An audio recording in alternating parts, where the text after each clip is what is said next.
There are places in this world that don't exist on any map, places you don't find by searching, only by stumbling upon them when you least expect it. It happened on an ordinary day. The sun filtered gently through the trees and the jungle stood alive, lush green and breathing. Leaves whispered in the wind, birds sang above, and everything felt exactly as it should. Until it didn't. At first, it was just a strange scent in the air. Sweet, warm, almost familiar. The boy paused. He looked around. The green leaves weren't green anymore. They shimmered, dark, glossy, melting slightly at the edges. The bark of the trees softened, rich and brown. Not wood, but chocolate. The ground beneath his feet began to change, from rough soil to something smoother, silkier, like it could melt if he stood too long. And then he saw it, a river flowing slowly in the distance. Not water, but thick, swirling chocolate. In that moment, the jungle, he knew, disappeared. And in its place, a world no one had ever told him about. A world made entirely of sweetness and secrets.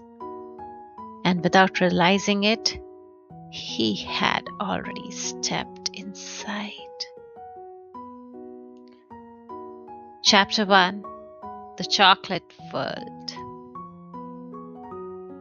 He thought it was just a dream until he took one step forward with a soft laugh escaping his lips.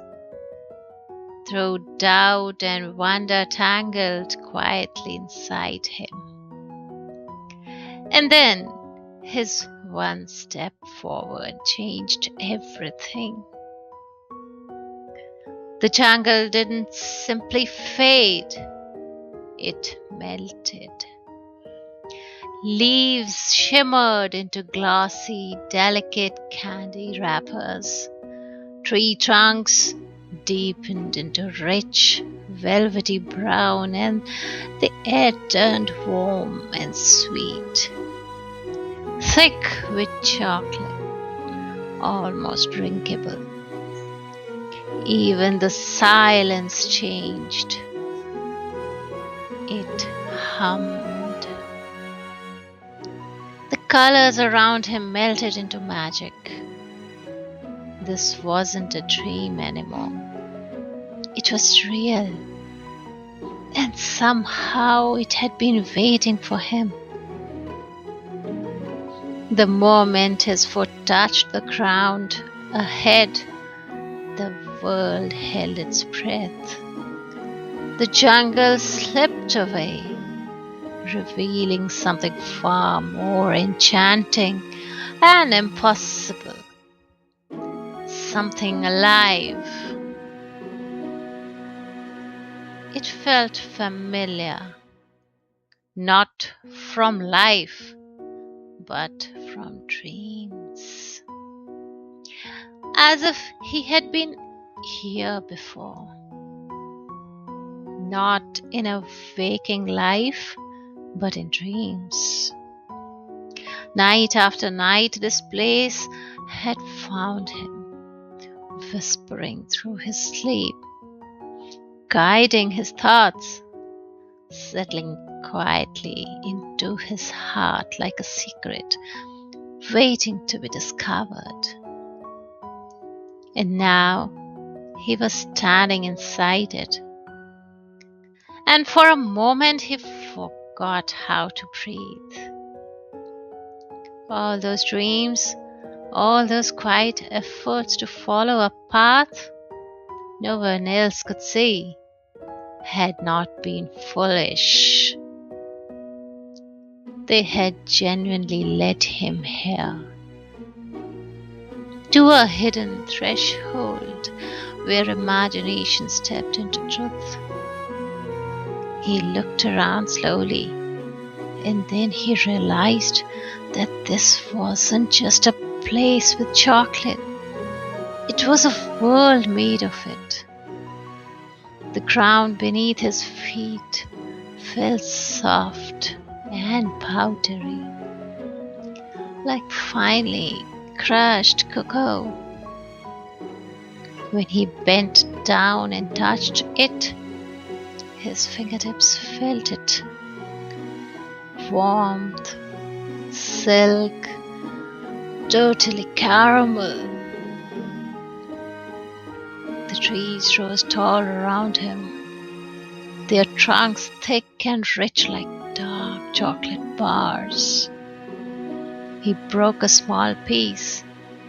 It snapped gently, crisp, smooth, rich, real, yet soft, and brought it closer. Above him, delicate leaves rustled, thin as wafers, shimmering with sugar. And then somewhere in the distance, something fluttered. The bird, but not quite. Their wings glowed like sheets of caramel in sunlight.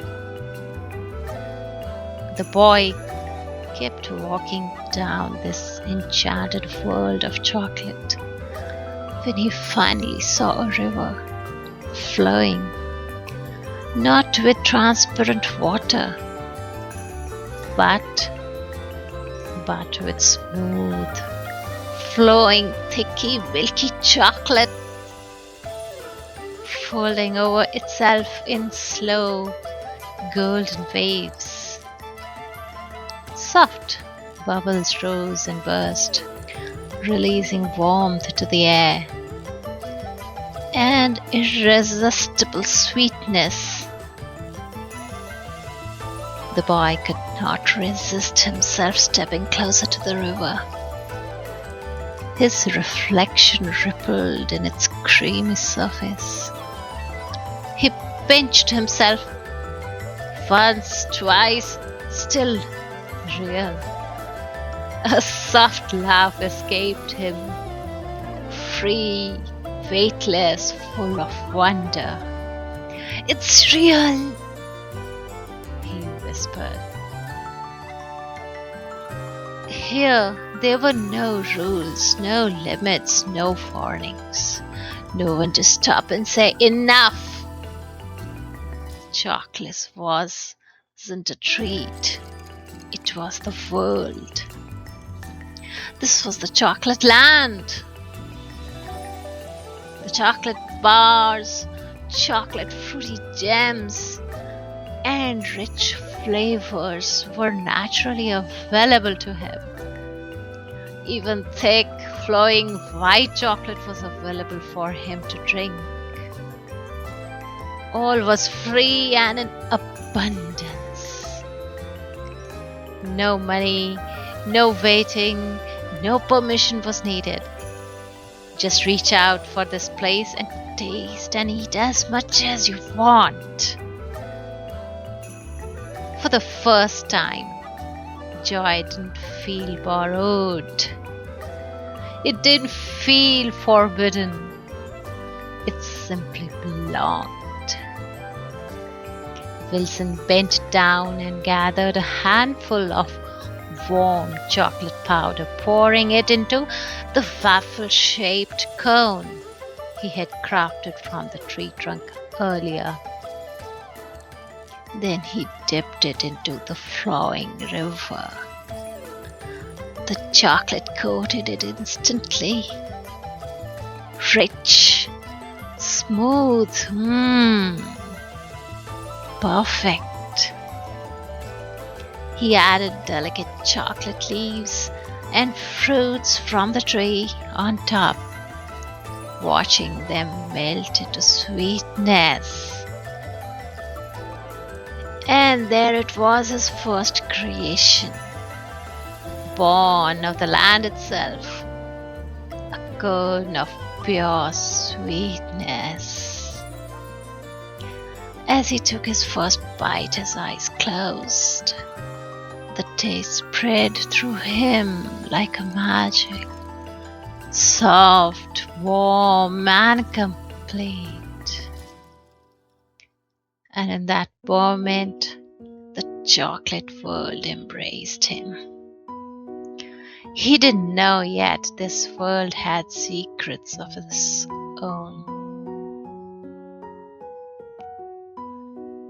A gentle breeze drifted past, warm, sweet, and humming softly as if the land itself was alive.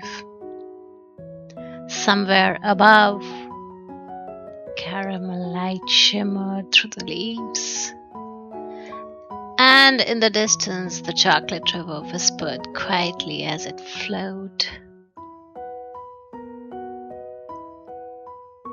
Close your eyes. Can you see it too? The chocolate trees, their leaves softly glowing, the sweet river flowing in golden waves, and the air filled with a quiet, sugary hum. Would you like to visit that world? Then stay with me. Our journey isn't over yet. Thank you.